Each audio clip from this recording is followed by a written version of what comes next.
Hello everyone. In this lesson we are going to talk about the vector product or cross product of any two vectors. मतलब हमें क्या discuss करना है, दो vectors का cross product, cross और vector.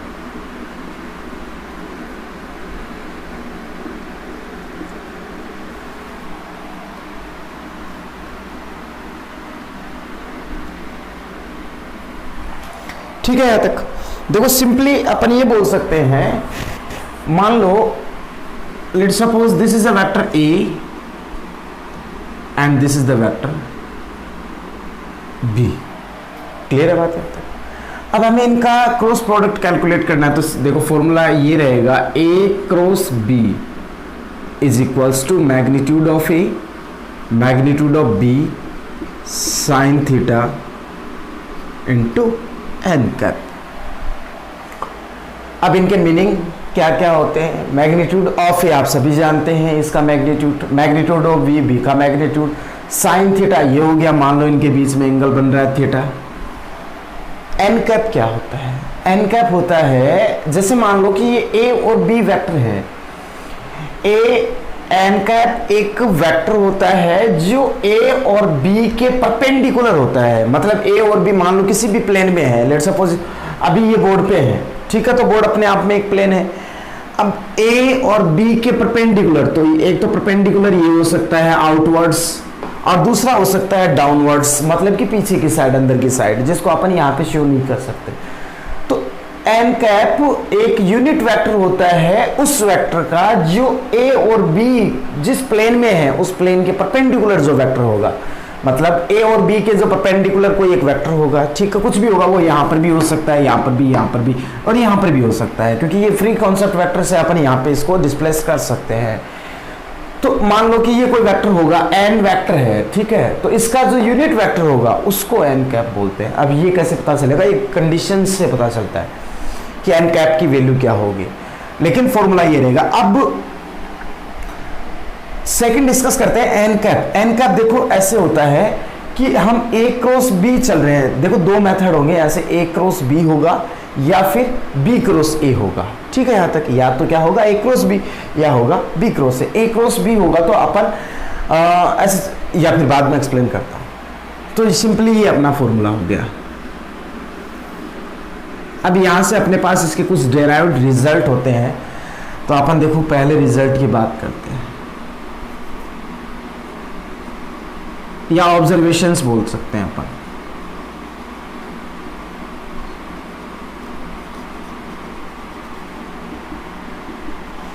Observations क्या क्या होंगे? फर्स्ट, ये एक स्केलर क्वांटिटी है, ये भी स्केलर क्वांटिटी है, साइन थीटा ये थीटा ये स्केलर क्वांटिटी है। N cap this is a vector quantity. Scalar को वेक्टर से मल्टीप्लाई करते हैं तो जो रिजल्ट आता है वो एक वेक्टर क्वांटिटी होता है। तो पहला अपन लिख सकते हैं cross product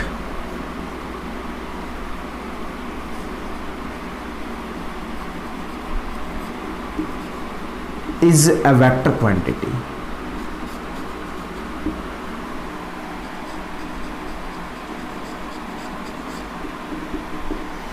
What it?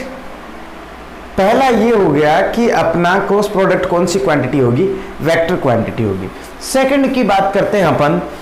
Second अपन इनके बीच में एंगल्स की बात कर लेते हैं। मान लो कि ये जो डेराइव रिजल्ट है अपना वो जीरो हो जाए।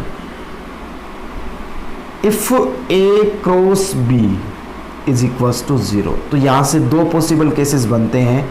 फर्स्ट केस क्या होगा, या तो ये जीरो, ठीक है, या फिर ये जीरो, इन दोनों में से कोई एक जीरो, या फिर दोनों ही जीरो, ठीक है। उसके बाद बात करें या sine theta zero, N cap तो जीरो पॉसिबल नहीं, क्योंकि एक यूनिट वेक्टर है जिसका मैग्नीट्यूड ही क्या होगा, 1 होगा, तो ये तो जीरो होगा नहीं। तो पहला केस क्या बनेगा, इधर a magnitude of a is equals to zero और magnitude of vector B is equals to zero. Second case क्या बनेगा, sine theta is equals to zero, ठीक है। और साइन थीटा जीरो कब होगा, साइन थीटा जीरो तब होता है जब थीटा की वैल्यू क्या हो, एन पाई हो, where N belongs to integers. तो यहाँ से अपन ये बोल सकते हैं, तो थीटा की वैल्यू क्या होगी, 0 होगी, या फिर अपन पाई बोल सकते हैं। 2 पाई में तो वापस वो 0 की तरह बिहेव करेगा, तो इतना लिख दोगे तो भी चलेगा। मतलब साइन थीटा 0 होगा कब, जब थीटा या तो 0 होगा या फिर पाई होगा। क्लियर है बात यहाँ तक। तो हमने यहाँ सेकंड ऑब्जर्वेशन में ये डिस्कस कर लिया है कि a cross b is equal to 0। The two cases are possible. First is either both the vectors are 0 or any one of the vector from these both the vectors is equals to 0, और second sin theta is equals to 0। Clear है बात यहाँ तक। अब third discuss करते हैं। If theta is equals to pi by 2, theta pi by 2 होगा। अब देखो यहां से अपन ये बोल सकते हैं क्या इस केस से, A and B are parallel बोल दूं। पैरेलल का मतलब ये हो गया कि आपका कोइंसिडेंट, ठीक है ना, क्योंकि एंगल बन नहीं रहा है, तो या तो ये दोनों ऐसे हो सकते हैं या एक दूसरे के ऊपर से ओवरलैप कर सकते हैं। क्लियर है। अब theta is equal to pi by 2 होने का मतलब, पाई बाई 2 यहां रखेंगे तो क्या आएगा, a cross B is equal to magnitude of A magnitude of b n cap. आई बात समझ में, a cross B is equal to magnitude of A magnitude of b n cap. और यहां से देखो अपन ये समझ सकते हैं कि, या फिर अपन बोल सकते हैं ए परपेंडिकुलर टू बी। आई बात समझ में। तो हमने थर्ड रिजल्ट और थर्ड डेरिवेशन जो अपन ने डिस्कस किया है, if theta is equal to pi by 2 होगा तो हमारे पास ये वाले केस पॉसिबल होंगे। अब नेक्स्ट पे चलते हैं, फोर्थ पे। अपन ने देखो लास्ट केस में ये डिस्कस किया था आई डॉट आई क्या होता है, आई डॉट जे क्या होता है, के डॉट आई क्या होता है, ये ऐसे कुछ बातें डिस्कस की थी, वही मैं यहाँ पे करने जा रहा हूँ। देखो आई डॉट आई क्रॉस जे क्या होगा, जे क्रॉस के क्या होगा, और के क्रॉस आई क्या होगा, या फिर जे क्रॉस आई क्या होगा, के क्रॉस जे क्या होगा, और आई क्रॉस के क्या होगा। ठीक है। इससे पहले देखो मैं एक रूल्स एक्सप्लेन करता हूं एन कैप के बारे में। अब यहां से वो आपकी समझ में आना चाहिए। देखो बात करते हैं अपन यहां की, हमारा जो एन कैप होगा वो इसके परपेंडिकुलर होगा। ये मान लो मैंने परपेंडिकुलर लिया है, ठीक है ना, ये एन वेक्टर है और यहां मैं एन कैप कंसिडर कर लेता हूं। क्लियर। तो हमारे पास राइट हैंड पाम लो होता है, तो अपने फिंगर्स को किस वेक्टर से स्टार्ट कर रहे हैं, ए वेक्टर से। बी से कर रहे हो तो बी की साइड होनी चाहिए, ए से कर रहे हो तो ए की साइड, तो हमारा ए की side. And then rotate your fingers in direction of vector B, B की साइड में हम रोटेट करवाएंगे। ऐसे रोटेट करवाने पे आपका थंब जिस डायरेक्शन में होगा, अभी अपना क्या है, अपवर्ड्स है, अपवर्ड्स ऑफ द प्लेन, तो आपका एन कैप इस डायरेक्शन में होगा। और यदि अपन बी क्रॉस ए करते हैं, बी क्रॉस ए, तो बी क्रॉस ए में अपनी ये अंगुलियां हो गई, फिंगर्स हो गई, और ये नीचे की साइड ऐसे रोटेट करवाएंगे तो अपना thumb downwards of the plane जाएगा। इस सिचुएशन में हमारे पास ये जो वेक्टर होगा वो डाउनवर्ड्स ऑफ द प्लेन होगा। तो ए क्रॉस बी और बी क्रॉस ए में डिफरेंस बस यही यहां से मिलता है कि एन कैप आपका या तो अपवर्ड्स होगा या फिर डाउनवर्ड्स होगा।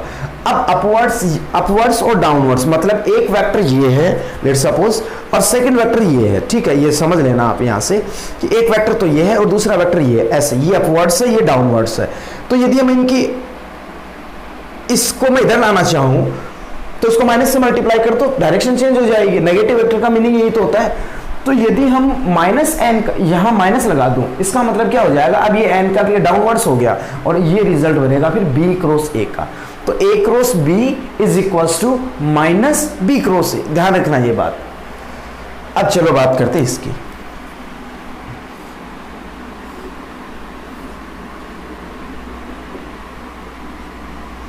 ये एक्स एक्सिस है, Y axis and Z axis. इसके ऊपर अपना कंपोनेंट है I cap, J cap, K cap, basically unit vectors के कंपोनेंट है।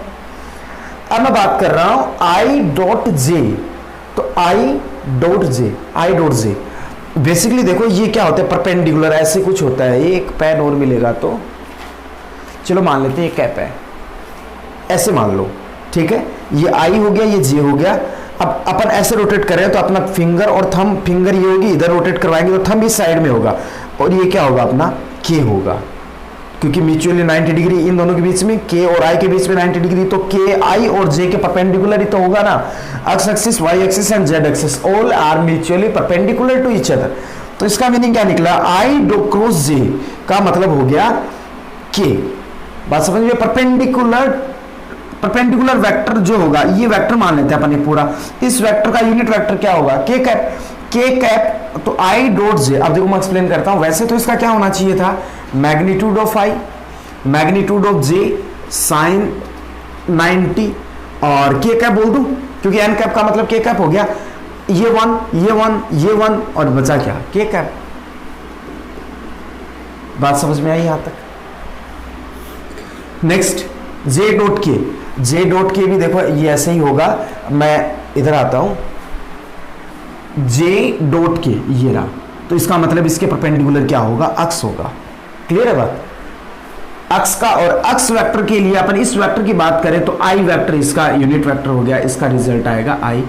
और के डॉट जे, के डॉट जे, के डॉट जे आ गया क्या, के डॉट जे की बात करें तो देखो राइट हैंड, ये के रहा, ये जे रहा, अब ये ऐसे जाएगा, के डॉट जे ये ऐसे जाएगा, तो इसका मतलब नेगेटिव डायरेक्शन में। और ये क्या बन गया, माइनस, ये क्या लिख दिया मैंने,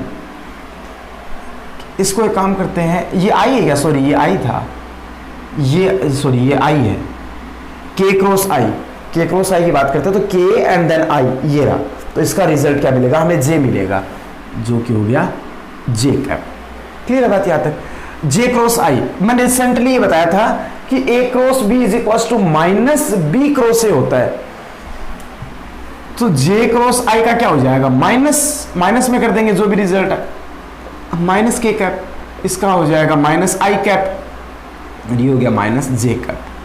ठीक है, और वैसे यदि अपन करेंगे तो जैसे मान लो जे क्रॉस अपन को करना है, जे क्रॉस आई करना है, जे ये रहा, आई ये रहा, तो जे क्रॉस आई करेंगे तो जे एंड आई, तो ऐसे जाएगा ये, और ये किस direction, negative direction of the Z axis, और जेड एक्सिस का यूनिट कंपोनेंट हो गया के कैप, के कैप का नेगेटिव क्या होगा, माइनस के, तो रिजल्ट आ गया माइनस के। सिमिलरली आप बाकी के रिजल्ट भी डिराइव कर सकते हो।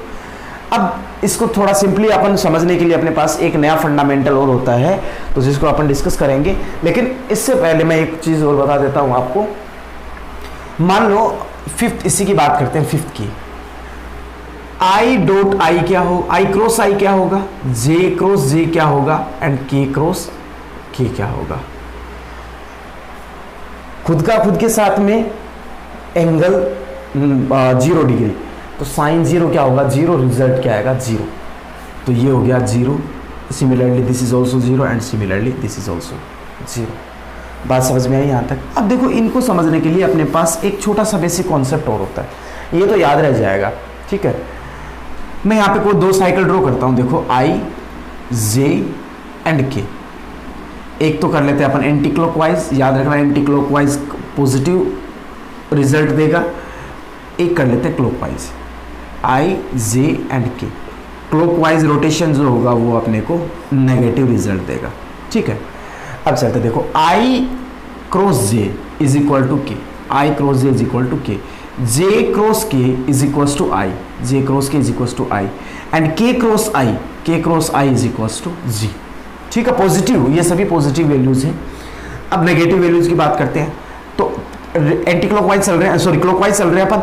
आई डो क्रॉस के, आई क्रॉस के is equal to minus J, K cross J is equal to minus I, and J cross I is equal to minus के।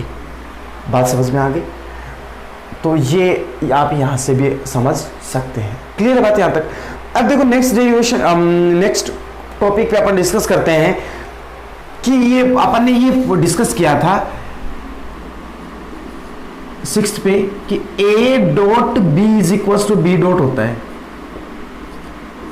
लेकिन यहां पे ऐसा कुछ नहीं होगा। a cross b is not equals to b cross a, या फिर अपन ये बोल सकते हैं a cross b is equal to minus b cross a. ठीक है ना, वो मैंने देखो यहां से i cross J is equal to k, but j cross I is equal to minus k. ठीक है, तो माइनस के का मतलब क्या हो गया, आई क्रॉस जे, तो यहाँ पे आई क्रॉस जे लिख सकता हूँ, माइनस साथ में रह जाएगा। क्लियर है बात यहाँ तक? ये अपना 6th ऑब्जर्वेशन हुआ। 7th की बात करते हैं। अब अपन देखो इससे हमें क्या क्या मिलेगा, हमें इससे एरिया ऑफ ट्राइंगल भी अपन इससे डिराइव कर सकते हैं। 7th, if vector A and B represents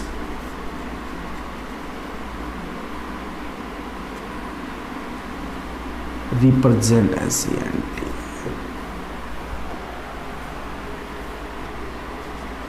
Two adjacent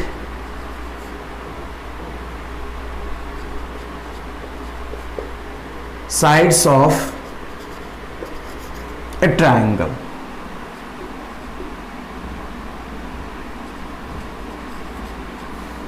Then area of triangle will be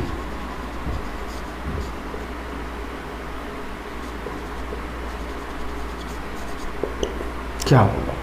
let suppose ये कोई ट्रायंगल है, ये वेक्टर ए है और ये वेक्टर बी है। ठीक है, ये वेक्टर ए है और ये वेक्टर बी है।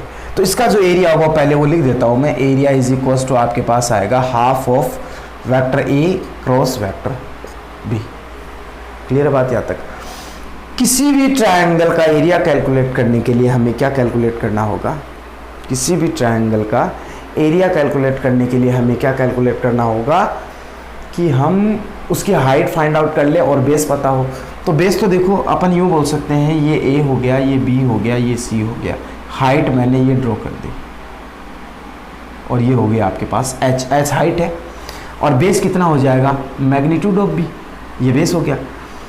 अब यहाँ मान लो कोई एंगल बन रहा है थीटा, तो हमें ये कैलकुलेट करना है। तो मैं यहाँ से ये बोल सकता हूँ क्या, sine theta is equals to perpendicular upon hypotenuse H upon A vector.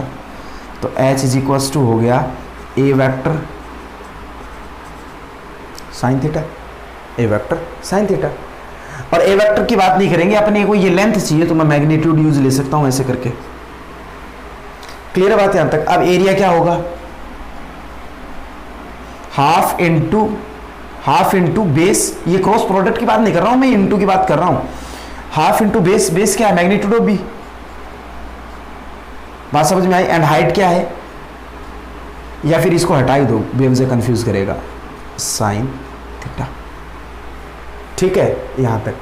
अब देखो इसको अपन कैसे लिख सकते हैं। देखो हमें एक रिजल्ट ये पता है, vector A cross vector B is equals to magnitude of A magnitude of B sine theta N cap होता है। और मैंने मान लो इसके मोड अप्लाई कर दिया, तो ये तो अपने आप में मोड वैल्यू है और ये भी मॉड्यूलस है, साइन थीटा भी अपने आप में एक मॉड्यूलस है, और एन कैप का मोड कितना हो जाएगा 1। तो A dot magnitude of A magnitude of B sine theta, magnitude of A magnitude of B sine theta को हम लिख सकते हैं क्या, half of mod of vector A cross vector B. तो ये आपका हो गया एरिया ऑफ ट्रायंगल। बात समझ में आई यहाँ तक? अब सिमिलरली अपन नेक्स्ट ऑब्जर्वेशन की बात करेंगे। So before that pose this and note it down. अब मान लेते हैं कि A and B represents two sides adjacent sides of any parallelogram, then what will be the area of this parallelogram? अब next observation ये कौन सा था, 7th था क्या? हाँ 7th। अब बात करते हैं 8th ऑब्जर्वेशन की। A, B रिप्रेजेंट्स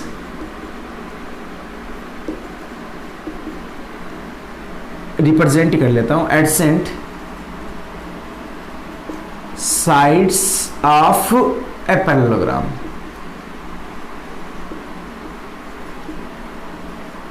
ये मान लो ये पैरेललोग्राम है, ये वेक्टर ए है, ये वेक्टर बी है। ठीक है यहाँ तक? और ये ऐसे इस ट्रायंगल का तो एरिया हमें पता ही है ना। देखो A B C and D, हमें क्लियरली ये बात पता है कि पैरेललोग्राम दो कॉन्ग्रुएंट ट्रायंगल को एक साथ कंबाइन करने पे मिलता है। तो तो ये ट्रायंगल और ये ट्रायंगल कॉन्ग्रुएंट होंगे, इसका जो एरिया होगा वो इसका होगा, तो पैरेललोग्राम का एरिया क्या हो गया, twice of area of this triangle, तो एरिया क्या हो जाएगा, area is equals to, twice करेंगे तो ये हाफ था, हाफ का डबल होते 1 हो जाएगा, magnitude of A cross magnitude of B. Clear है ना बात यहां तक। अब बात ये आती है कि ए क्रॉस बी कैसे कैलकुलेट करें, एन कैप क्या होगा, साइन थीटा कोस थीटा क्या होगा। अब देखो छोटा सा एक फंडामेंटल डिस्कस करते हैं। अब हम क्या कैलकुलेट करने जा रहे हैं, angle between two vectors. Next अपन डिस्कस करते हैं एंगल बिटवीन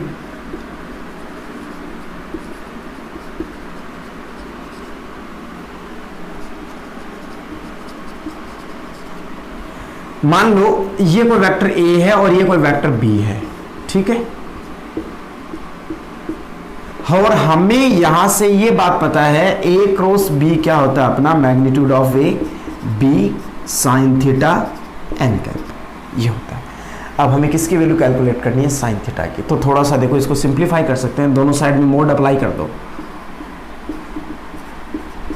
मोड अप्लाई करने का बेसिक रीजन क्या रहा, क्योंकि साइन थीटा, हमें थीटा की वैल्यू कैलकुलेट करनी है जो कि एक स्केलर क्वांटिटी होती है, ना कि वेक्टर। तो हम इसको स्केलर बनाने जा रहे हैं, साइन थीटा, और एन कैप का मोड क्या हो गया, 1 हो गया। साइन थीटा यहाँ से क्या देगा, sine theta is equals to magnitude of A cross B upon magnitude of A and magnitude of B, ये हमें देगा result. I hope you understood. Clear है बात यहाँ तक। अब नेक्स्ट मैटर आता है कि हम ए क्रॉस, देखो इतना सारा एक्सप्लेन कर दिया, ए क्रॉस बी निकलेगा कैसे, ए क्रॉस बी होगा क्या या फिर कैलकुलेट कैसे होगा। एग्जांपल लेता हूँ मैं, ए क्रॉस, मान लो कोई वेक्टर है 2i + 3j + 5k, ठीक है, या फिर k ले लेते हैं, थोड़ा छोटा लेते हैं। बी वेक्टर मैंने लिया i - 2j एंड +k, ठीक है। हम कैलकुलेट कर रहे हैं a cross b, it means 2i 3j + k cross i - 2j + k, ठीक है। और वो एक बार वो रूल भी लिख देता हूँ, i, j एंड k, यहाँ से पॉजिटिव रिजल्ट मिलेंगे अपने को क्योंकि अपन एंटी क्लॉकवाइज मूव कर रहे हैं। i, j, k, यहाँ से अपने को नेगेटिव रिजल्ट मिलेंगे क्योंकि अपन क्लॉकवाइज रोटेट कर रहे हैं, ठीक है। यहाँ तक खुद का खुद के साथ में 0, clear. i then j, i के बाद में j तो क्या आएगा, तो मतलब -4k, ठीक है। यहाँ तक इसका इसके साथ करेंगे तो i का 2 1 जा 2 और ये +2, तो ये रहा सिंबल बाद में देखेंगे। i और k का क्या रिजल्ट आएगा, i and k anti clockwise, sorry clockwise, then -j, तो ये रिजल्ट देगा -2j, ठीक है। अब इस पे आते हैं ji यहाँ से मिलेगा j देन i, तो ये -k देगा, यहाँ से मिलेगा -3k, ये हो गया, माइनस ऑलरेडी है 6 तो बनेगा माइनस का। अब रिजल्ट प्लस में आएगा माइनस में, वो देखते हैं। जे क्रॉस जे, ये 0 हो गया, लिखने की ज़रूरत नहीं है। इस पे आ जाओ, 3 1 जा 3 तो ये बना। जे क्रॉस के, तो जे क्रॉस के देखो यहाँ से पॉजिटिव आई, तो प्लस पहले से था, प्लस आई, ये रिजल्ट हो गया आपका 3i। अब के की बात करते हैं, के डॉट आई, सॉरी के क्रॉस आई, तो के क्रॉस आई ऑलरेडी ये आपका एंटी क्लॉकवाइज है, तो ये हो गया +j। के यहाँ से बात करें के देन j, तो के के बाद में j मतलब कि क्लॉकवाइज, तो -i, तो यहाँ से माइनस पहले से था तो +2i, और ये रिजल्ट क्या देगा 0। अब यहाँ से देखो, पहले i वाला कंपोनेंट लिखते हैं 5i, j वाला बात करें तो j, और ये हो गया j, और यहाँ से हो गया -7, ये क्या आ गया a क्रॉस b, ठीक है। यहाँ तक अब ये तो अपना एक अजीब सा फंडामेंटल रहा। अपन देखो एक दूसरा रूल हो रहा था अपने पास, डिटरमिनेंट मेथड होता है a क्रॉस b को इनटू करने का, तो a क्रॉस b ऐसे भी कर सकते हैं अपन, या तो ये मेथड रहा, सेकंड ये रहेगा अपने पास a cross b is equals to, सबसे पहले तो अपने कंपोनेंट जो भी यूनिट कंपोनेंट है i j के, ये मेंशन कर दो। a के जो स्केलर कंपोनेंट है वो लिख दो, a के 2 3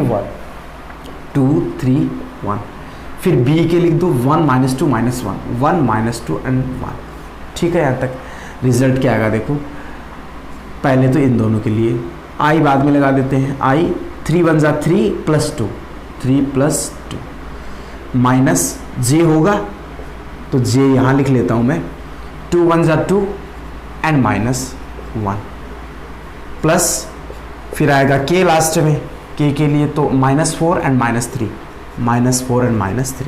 रिजल्ट देखो क्या आया, A × B = 5i और ये आ गया आपके पास माइनस जे आएगा क्या, 2 - 1, ये बचा 2 -1, तो यहाँ पे फिर ये गड़बड़ कैसे है, सॉरी ये माइनस जे तो बचेगा यहाँ पे, माइनस जे एंड ये आ गया -7 और ये दोनों रिजल्ट क्या हो गए, सेम हो गए।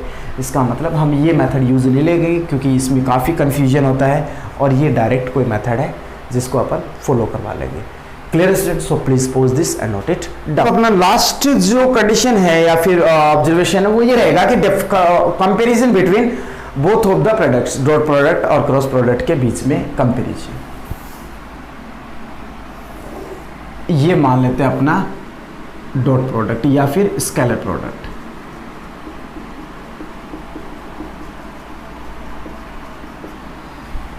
और ये मान लेते हैं अपन वेक्टर क्रॉस प्रोडक्ट। ठीक है, पहला A.B = स्केलर, समझ सकते हैं ना अपन, A.B स्केलर क्वांटिटी। इसमें फर्स्ट क्या होगा, A × B = वेक्टर। पहला ऑब्जर्वेशन अपन ने ये डिस्कस किया था। सेकंड ये था कि A.B = B.A होता है, तो यहां पे क्या होगा, A × B is not equals to B × A, but A × B is equals to -B × A। ठीक है, यहां तक आगे डिस्कस करें तो थर्ड पोर्शन अपने पास रहेगा, if theta is equals to 0, तो दो केस पॉसिबल थे, नहीं सॉरी, इफ A.B = 0, तो दो केस पॉसिबल थे। पहला केस तो ये था कि magnitude of A = 0, magnitude of B = 0, और दूसरा केस था cos θ = 0। क्लियर है। और यहां से थर्ड इसकी बात करें तो A × B = 0 था, तो यहां से दो केस जो पॉसिबल थे, पहला तो ये था मैग्नीट्यूड ऑफ A = 0 और मैग्नीट्यूड ऑफ B = 0, और थर्ड क्या था, sin θ = 0। ठीक है, बात यहाँ तक। अगला ये था फोर्थ, cos θ = 0 नहीं, cos θ = 90 डिग्री। ठीक है ना। अगला बात करते हैं, A मान लो A परपेंडिकुलर टू B है, A परपेंडिकुलर टू B है, तो थीटा क्या होगा, यहां से सॉरी ये यहां लिख देता हूं मैं, A परपेंडिकुलर टू B होगा। यहां से समझ जाए ना, दोनों वेक्टर क्या होंगे, परपेंडिकुलर होंगे, और यहां से समझेंगे अपन A पैरेलल टू B। बात समझ में आई यहां तक। अगला क्या था अपने पास, इफ थीटा = यहां पे लिया 90 और यहाँ पे हो गया 0। अब यहाँ 0 कर लेते हैं और यहाँ 90 करते हैं। Theta = 0 degree, then A perpendicular to B, और यहाँ पे क्या था फिफ्थ में, A परपेंडिकुलर थीटा = 90। 0 अपन ऑलरेडी कर चुके हैं, क्योंकि साइन थीटा 0 तभी होगा जब थीटा की वैल्यू 0 होगी। ये क्या कर दिया मैंने, cos θ = 90 कैसे पॉसिबल हो सकता है, थीटा = 90 होगा ना, थीटा = 90, और यहाँ पे कर लेते हैं थीटा = 0। अब ये क्लियर है। अब थीटा = 0 होगा, थीटा = 90 ये रहा, देन A थीटा = 90 होने की सिचुएशन में vector A is perpendicular to vector B हो गया। आगे की बात करते हैं, सिक्स्थ ऑब्जर्वेशन। यहाँ पे एंगल निकालने का फॉर्मूला ये था, cos θ = vector A dot vector B upon magnitude of vector A magnitude of vector B। और यहाँ से फॉर्मूला अपने पास ये था, थर्ड फोर्थ होगा ये फिफ्थ होगा। Sine theta is equals to magnitude of vector A cross B is equals to magnitude of A magnitude of B. Clear है बात यहाँ तक? सिक्स्थ ऑब्जर्वेशन यहाँ से था, ये I dot I is equals to J dot J is equals to के dot K, जो कि किसके इक्वल था? 1 के इक्वल था। और यहाँ बात करते हैं सिक्स्थ में, i cross I is equals to j cross J is equals to k cross k, जो कि क्या देगा? 0। ठीक है, और यहाँ इसी में ही बात कर लेते हैं सिक्स्थ ऑब्जर्वेशन की, i cross i dot J is equals to J dot k is equals to के dot I is equals to, इन्हीं को रोटेट करवा लेते हैं, j dot I is equals to के dot J is equals to i dot k, और जो कि क्या देगा? 0। लेकिन यहाँ पे ऐसा कुछ नहीं था, यहाँ पे कुछ डिफरेंट था। फोर्थ हो गया, फिफ्थ हो गया, सिक्स्थ हो गया, और ये सेवेंथ हो गया, और यहाँ से ये सेवेंथ। यहाँ पे डिस्कस करें तो आई क्रॉस जे, जो कि होगा के, ठीक है, जे क्रॉस के, ठीक है, जे क्रॉस के जो कि होगा आई के, कॉमा के क्रॉस आई जो कि होगा जे के इक्वल। ठीक है, और इनको रोटेट करवाएं, j cross I is equals to minus k cross J is equals to minus I, and i cross के is equals to minus j होगा। ठीक है बात यहाँ तक? अगला इसके 2-4 ऑब्जर्वेशन और है, ये यहाँ से उधर तो फिनिश हो गया। इस पे बात करें, 8th ऑब्जर्वेशन यहाँ से ये मिला था कि एरिया ऑफ ट्रायंगल जो कि होगा half into magnitude of A cross B, and area of parallelogram जो कि होगा magnitude of A cross B. तो ये अपना इनके बीच में कंपैरिजन हो गया। तो ये रहा अपना एक्सरसाइज 13.3 का इंट्रोडक्शन वीडियो, और नेक्स्ट वीडियो में हम एक्सरसाइज डिस्कस करेंगे। So please pause this and note it down.